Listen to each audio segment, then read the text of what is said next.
பலாப்பழ season start ஆயிடுச்சு. So பலாப்பழ chips எப்படி பண்ணுறதுன்னு பார்க்கலாமா?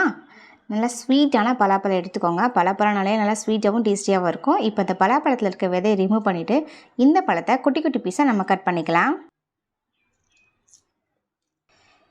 பாருங்கள், இப்போ வந்து விதையை ரிமூவ் பண்ணியாச்சு. இப்போ இதை சின்ன சின்ன பீஸாக நம்ம கட் பண்ணிக்கலாம். பாருங்கள், இந்த மாதிரி குட்டி குட்டி ஸ்லைஸாக கட் பண்ணிக்கோங்க. அப்போ தான் நல்லா கிறிஸ்பியாகவும் நல்லா டேஸ்டியாகவும் இருக்கும். எல்லா பழத்தையுமே இந்த மாதிரி சின்ன சின்ன பீஸாக கட் பண்ணியாச்சு. இந்த பலாப்பழ சிப்ஸ் தேங்காய் எண்ணெய் நல்லா பொரிச்சிங்க அப்படின்னா செம்ம டேஸ்ட்டாக இருக்குங்க. பட் நான் தேங்காய் எண்ணெயில் பொரிக்கலை. ஒரு சிம்பிளான கேரளா ஸ்டைல் பலாப்பழ சிப்ஸுங்க. சும்மா அந்த பலாப்பழத்தை அப்படி கட் பண்ணி நல்லா பொரிச்சு எடுத்தீங்க அப்படின்னாலே போதும். இப்போ எண்ணெய் நல்லாவே காஞ்சிருச்சு.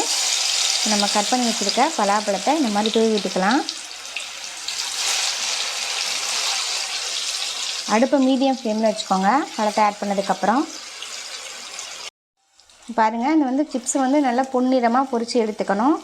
இந்த ஆயிலோட சலசலப்பு அடங்குற வரைக்கும் நல்லா பொரிச்சுக்கோங்க.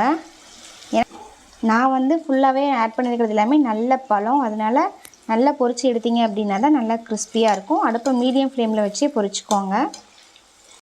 இவ்வளோதாங்க. நல்லா இந்த மாதிரி வந்ததுக்கப்புறம் நம்ம அப்படியே ஃபில்ட்ரு பண்ணி எடுத்துக்கலாம்.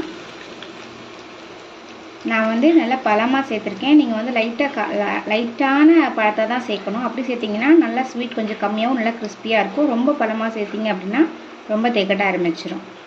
அவ்வளோதான், சும்மா சுவையான பலாப்பழ சிப்ஸ் ரெடி ஆயிடுச்சு. இதே மாதிரி பலாப்பழ சீசனில் நீங்கள் ட்ரை பண்ணி பாருங்கள். பலாப்பழ சிப்ஸோட டேஸ்ட்டு அவ்வளோ அட்டகாசமாக இருக்கும். ட்ரை பண்ணி பார்த்து எப்படி இருந்துச்சு அப்படிங்கிறத மறக்காமல் கமெண்ட்டில் சொல்லுங்கள். தேங்க்யூ ஃபார் வாட்சிங்.